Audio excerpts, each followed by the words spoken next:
Hi everyone, it's John Mitchell. In this video, we're going to look specifically at driving forces. Now, in the previous video, we looked at the force field analysis, which looked at both driving and restraining forces. But now we're going to look more specifically at what driving forces are. And so driving forces are those that either initiate or support a particular change. So what they're doing is really pushing the business towards a new desired state. They can either get things going, so initiate the change, or they can be factors that are really supporting the change. And there are specific driving forces that are listed in the study design that you need to know specifically. And we're going to go through each one of those. So the first one is the managers. The managers are making decisions about the future of the business, and they can initiate change after reviewing key performance indicator data. Whether that data is positive or whether it's negative, that can start to initiate change. And managers that are really strong leaders that can help drive a business towards a change can help support that business or support the employees and all the key stakeholders through a particular change, which can act as a driving force. Now, employees can also be a driving force, so they can drive change through innovation when they come up with new ideas or new concepts, new products, new ways of producing things. They can also place demands on a business. So if they're not happy with their conditions of employment or if their wages, that can often put pressure on the business to initiate change. So employees can be a real driving force for change within a business. Competitors, many industries are really highly competitive, whether a new competitor comes into the particular industry or whether a competitor is doing something different, whether it be a new advertising campaign or introducing a new product. It's important that businesses stay up to date and keep an eye on what competitors are doing, because that can drive change within a business in order for them to remain competitive or gain a sustainable competitive advantage. It's important that they are keeping up to date with what their competitors are doing. Now, legislation is another driving force, so changes in laws can force a business to actually implement change. That can come on all levels of government, so for example, federal, state or local level those laws can come from. That can force a business to implement change, otherwise they're obviously going to face penalties. One of the most recent changes that's going to affect many businesses is the changes in penalty rates in some industries, so that's going to come into effect on the 1st of July 2017, and that will affect some industries like in hospitality, for example.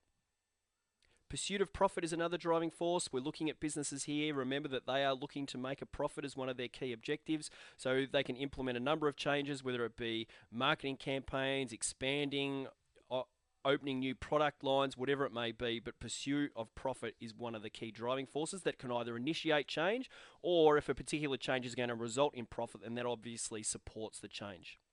Similar to the pursuit of profit, reduction of costs is another driving force that can help initiate or support change. Costs eat into the profit margins of businesses, and reducing costs can help the business become more profitable. So they can look at different areas of the business and see where they can reduce costs and implement changes that are going to enable them to do so.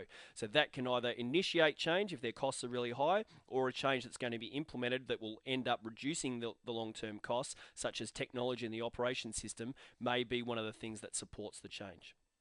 Globalisation is the process where economic boundaries are removed and businesses begin to operate on an international scale. So all of a sudden now all those barriers are moved, so businesses can operate in different countries.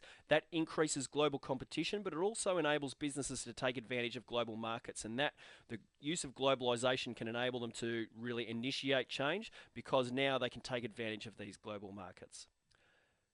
Technology is another driving force that can really initiate change, and it can impact all parts of a business, whether that be operations, marketing, or even administration. And businesses may need to implement technology to remain competitive. I've got the example there of Amazon Prime Air, where they are introducing drone technology to deliver parcels, and that may mean that other businesses such as Australia Post need to invest in that technology to remain competitive.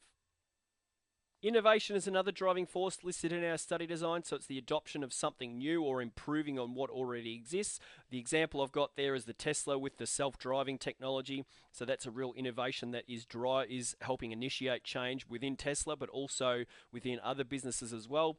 And it could include a number of things. Innovation could happen anywhere. I've just got some examples there of new production processes or even new or improved products like the Tesla self-driving car technology.